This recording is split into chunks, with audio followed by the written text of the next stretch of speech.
Hi everyone. So I just got back from an event in the city. It was at UBC in Vancouver and it was put on by this nonprofit that is based out of Vancouver Island called CETUS Research and Conservation Society. And while I do want to talk about CETUS and the work that they're doing, I want to do it, I'm going to do it in another video just because it's quite late right now and I want to give that topic a little bit more energy and focus than what I've currently got right now. So for tonight's video, I want to talk a little bit about a podcast that I listened to by Mel Robbins. Again, if you listened to or watched, any of my past videos, you will have seen that I've talked about one of her other podcasts already.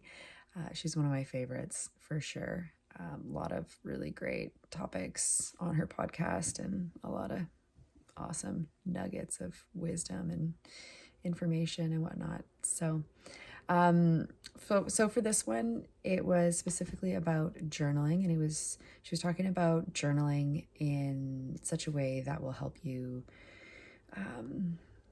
find more happiness.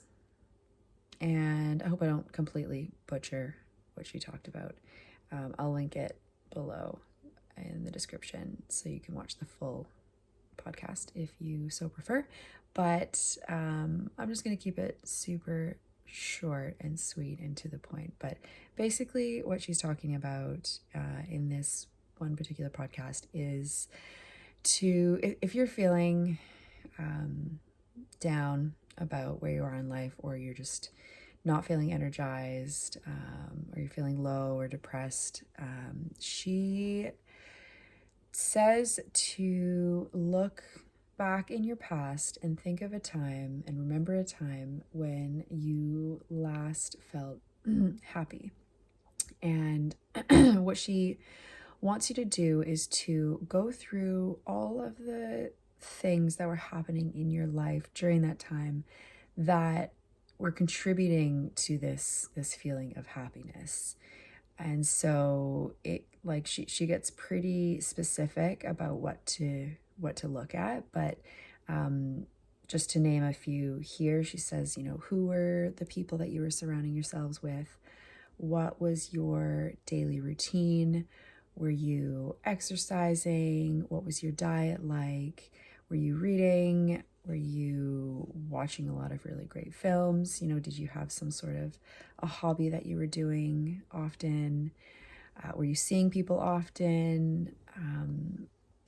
That's just a couple of examples that she talks about, and she lists more in the actual podcast. But the point here is that you look at a time in your life and really notice and jot down, if you feel like journaling this, jot down what exactly it was that led to those feelings of happiness.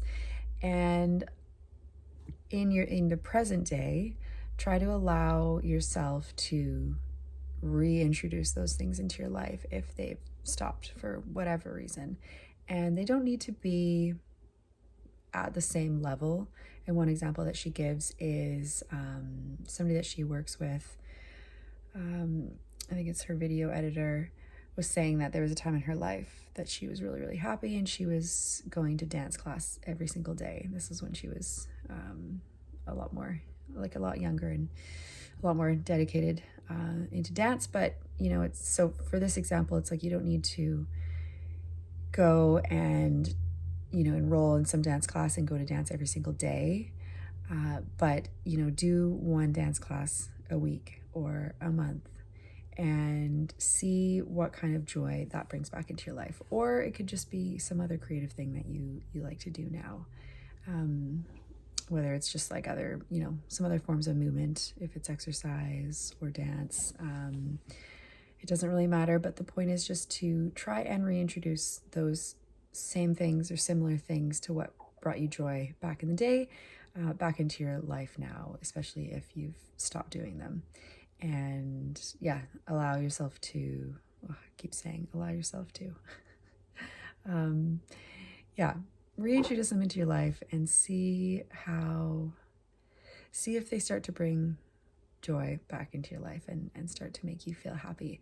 And then one quick thing too is that she says that if you're in such a place right now where you can't actually picture low times in your life, happy times in your life, look at the low times and jot down all the things that brought you down and made you feel sad or anxious or stressed or depressed.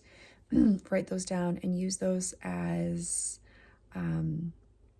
evidence for what you don't want in your life. And if it means that you need to start moving away from certain patterns or things that you do, that perhaps that's, it's time to do that. So yeah, so she's got something for both sides of the coin there, which I like. It's always quite practical. So anyways, I am going to leave it there because I am tired and you can probably tell. So I'm gonna head to bed after this, but I hope that you enjoyed it and we will see you tomorrow.